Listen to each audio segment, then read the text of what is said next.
Majelis Hakim Pengadilan Negeri PN Karawang meminta perkara hukum antara ibu dan anak kandung terkait pemalsuan surat waris bisa berdamai. Alasannya kedua orang tersebut memiliki hubungan darah sehingga bisa diselesaikan di luar pengadilan secara damai. Apalagi terdakwa Kusumayati merupakan ibu kandung dari pelapor Stefani Sugianto.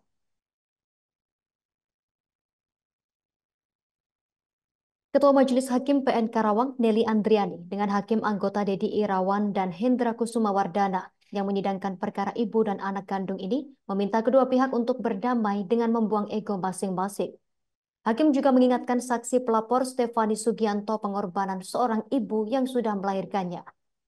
Menurut Nelly, sengketa hukum antara ibu dan anak terjadi karena kesalahpahaman, sehingga disidangkan PN Karawang karena saksi pelapor Stefani Sugianto melaporkan ibunya Kusumayati ke Polda karena melakukan pemalsuan tanda tangan SKW surat keterangan waris.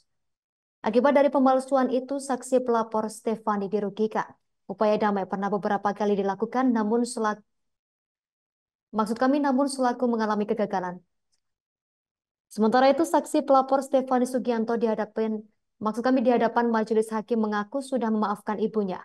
Hanya saja ia melaporkan ibunya karena tak terima sang ibu memalsukan tanda tangannya untuk membuat notulen rapat umum pemegang saham RUPS luar biasa PT Ekspedisi Muatan Kapal Laut Bima Jaya Mustika milik almarhum ayahnya.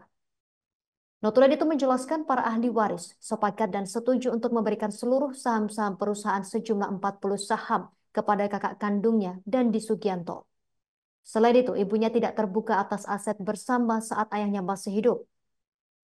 Bahkan saat proses pelaporan ke kepolisian hingga proses di kejaksaan sudah beberapa kali dilakukan upaya perdamaian dengan catatan agar ibunya terbuka soal daftar aset ayahnya tak kunjung diberikan.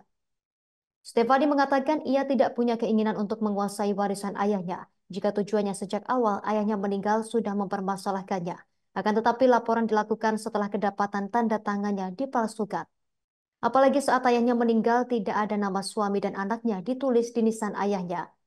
Sementara itu kuasa hukum Kusumayati Ika Rahmawati menjelaskan, kemelut antara ibu dan anak itu terjadi sejak sang suami meninggal pada tahun 2013. Hubungan Kusumayati dan Stefani kian merenggang. Oleh karenanya Kusumayati merasa kesulitan membuat akta pemegang saham perusahaan dan surat keterangan waris atau SKW lantaran sulit berkomunikasi dengan Stefani. Download Tribun X sekarang, menghadirkan lokal menjadi Indonesia.